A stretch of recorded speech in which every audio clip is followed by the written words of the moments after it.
So if I were to show you all this computer and ask you what it was, you would tell me that it's a Mac Studio, and by title, you'd be correct. But I'm going to make the argument today that this is actually the new Mac Pro, which raises the question you'll probably ask after that, which is, okay, if this is the new Mac Pro, what's the Mac Pro that got introduced at WWDC this year?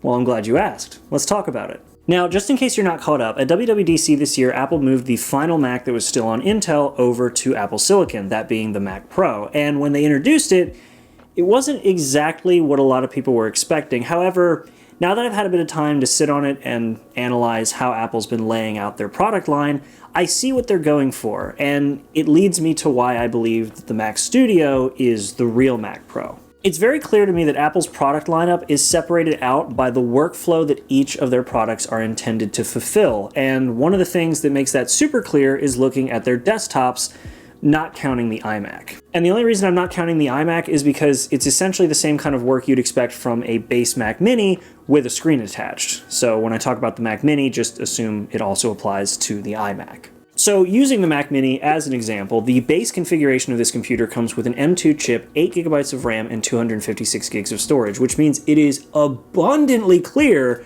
that this is not meant for any sort of heavy workflow. This is your average desktop web browser. This is something you're going to find at kiosks. This is something that your mom or dad might use to file their taxes, browse the web, go on Facebook, and maybe do a couple things like some light photo editing with the Photos app when they import stuff from their iPhone. It is not meant for super crazy heavy workflows, no matter what Max Tech or any other reviewers tell you. If you're confused why I brought them up, I did a whole video talking about why their test methodology for these kind of computers is sort of flawed. You should check it out once we're done here on this video. Either way, based on the base configuration of this computer, it's pretty obvious that it was never intended for any sort of heavy workflow. It was laser focused on the general consumer, but you can configure this platform with the M2 Pro chip, 32 gigs of RAM, and 8 terabytes of storage, and that's where you can actually get some pretty heavy work done. That configuration for this machine actually means that you're kind of bridging the gap between the general consumer to the prosumer. Somebody who uses, let's say, a very high-resolution DSLR camera and wants to edit photos, or an up-and-coming photo or video lab, something that isn't really the kind of configuration you would need a massive machine for, but also something you would still need more than a base configuration for.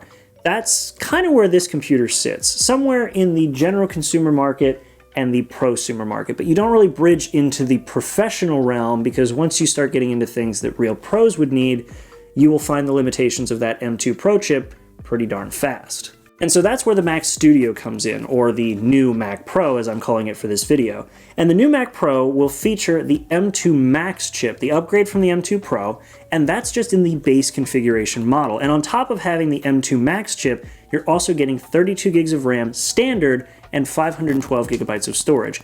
Quite a lot for a base configuration, which is what I have here, and also quite a powerhouse for the general consumer, which is why Apple's not really focusing it on them. For $2,000, that's not an unreasonable price for the general consumer, and actually falls more in line with what we would have seen with the older Mac Pros, where you had hardware that was extremely capable, but it was priced in a way that enthusiasts and some higher-end desktop users might actually want to buy it because they can afford it and potentially leverage some of the extra goodies you get from a Pro machine. And because the base configuration Mac Studio or new Mac Pro comes with the M2 Max chip, this also means you can upgrade the RAM to 96 gigabytes, which is pretty wild and for some workflows might actually be necessary on a platform like this, since the RAM is shared between the rest of the system and your graphics, which you can pick between two different graphics types, either binned or unbinned, and that all comes down to your workflow. And on top of the 96 gigs of RAM, you can also upgrade this to the same 8 terabytes of storage that you could get for the Mac Mini, and no matter which platform you get that in, 8 terabytes of SSD storage, especially at the speeds that Apple throws into these, is pretty nuts. But on both configurations of the base model and the upgraded model, which we'll talk a bit more about in a minute, you get a ton more I/O as well. You get standard 10 gigabit Ethernet as compared to it being an option on the Mac Mini. You get 4 Thunderbolts instead of 2, and you still get 2 full-size USBs and a full HDMI out with an audio jack. On top of that, you have front I/O, which we haven't seen on Macs in a very, very long time when this first came out. You have 2 USB-Cs on the front and an SD card slot, which you don't have on the Mac Mini, and you also don't have on the new Mac Pro. We'll talk more about that in a minute. So the base configuration of this machine is already pretty impressive. For $2,000, you're getting a ton of computer, and this is the M1 Max version, the previous generation. I did a whole video talking about why I bought one and how it's held up over a year. You can check it out over there.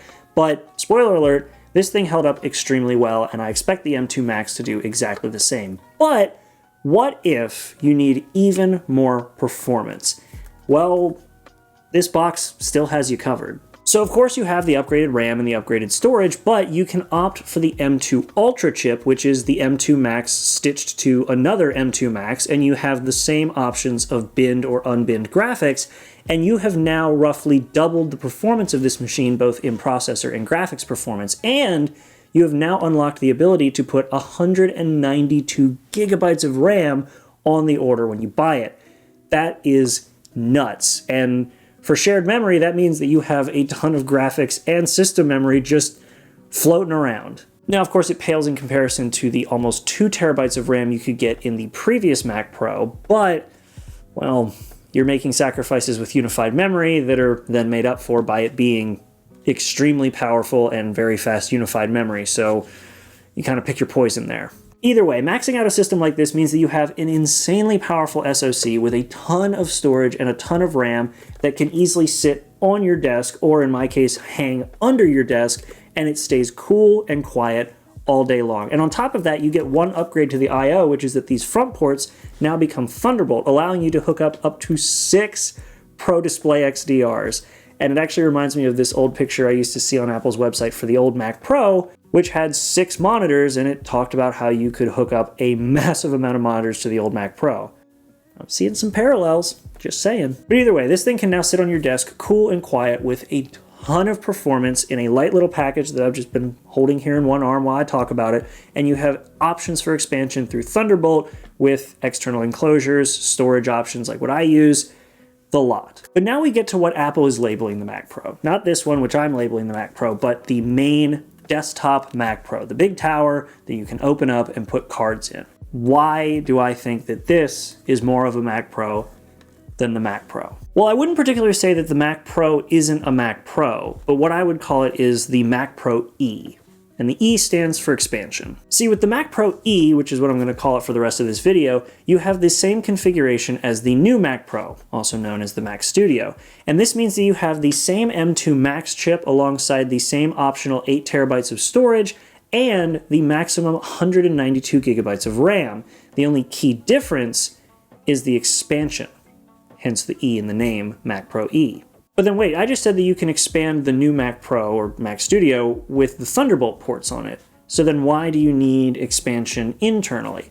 Well, this is where Apple's division of workflow comes in. With the base configurations all the way up to the maxed out configurations of the new Mac Pro, you can opt for so many different levels of performance that cover so many different kinds of workflows. And with the I/O on these machines, it is very clear that they are focused on higher level users, people who need a lot more performance, people who need a lot more ports, and photographers, especially with the SD card slot on the front, though video production houses might also benefit from that SD card slot, which is why it is baffling that they didn't include it on the Mac Pro E. I don't get it. But with Apple putting the M2 Max chip and all of the same configurations for that chipset into the Mac Pro E, it tells me that that same configuration in the new Mac Pro is capable of the workflow that Apple would expect a professional to need. So then why would you get something like the Mac Pro E when the Mac Pro Studio would work just fine?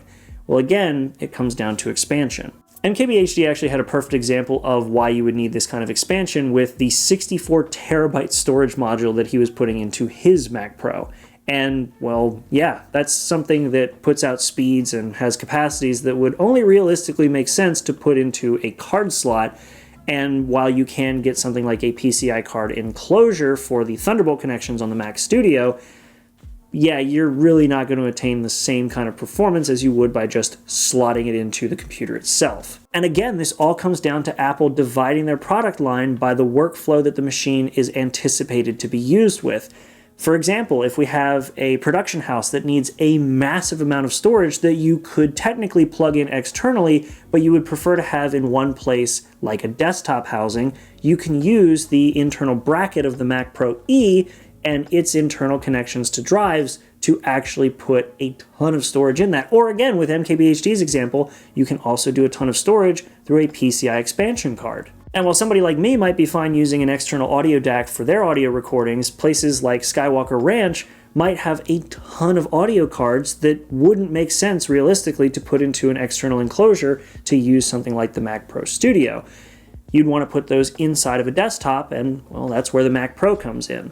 So while unfortunately the times of upgradability and expandability in the Mac Pro are gone, for people who actually need those card slots for dedicated hardware that really is in an entirely other niche level of professional workflow that most people are never going to see, the Mac Pro E makes a ton of sense. And for everybody else, even up to the most extreme professionals who just need a powerhouse on their desk, the Mac Pro Studio makes a lot more sense and is, in my opinion, the new Mac Pro. And just to address this before anybody goes leaving it in the comments, no, I'm not coping with my Mac Studio by calling it a Mac Pro. I genuinely believe that the new Mac Studio is what the old Mac Pro was. A machine that was aimed for professionals, but could be configured low enough and was priced in a way that the general consumer could buy it and get the most out of it, or maybe have a little more room to grow.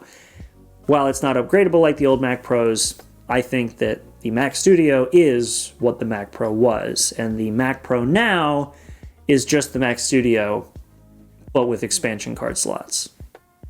That's my opinion. Either way, that's been it. Thank you all so much for watching this video. Hopefully you enjoyed it. Let me know what you all think in the comments. Do you agree with me? Do you think that the new Mac Studio is actually the Mac Pro, and the Mac Pro just kind of makes sense for the niche user? Or do you think the Mac Pro is the Mac Pro and that the Mac Studio is the Mac Studio?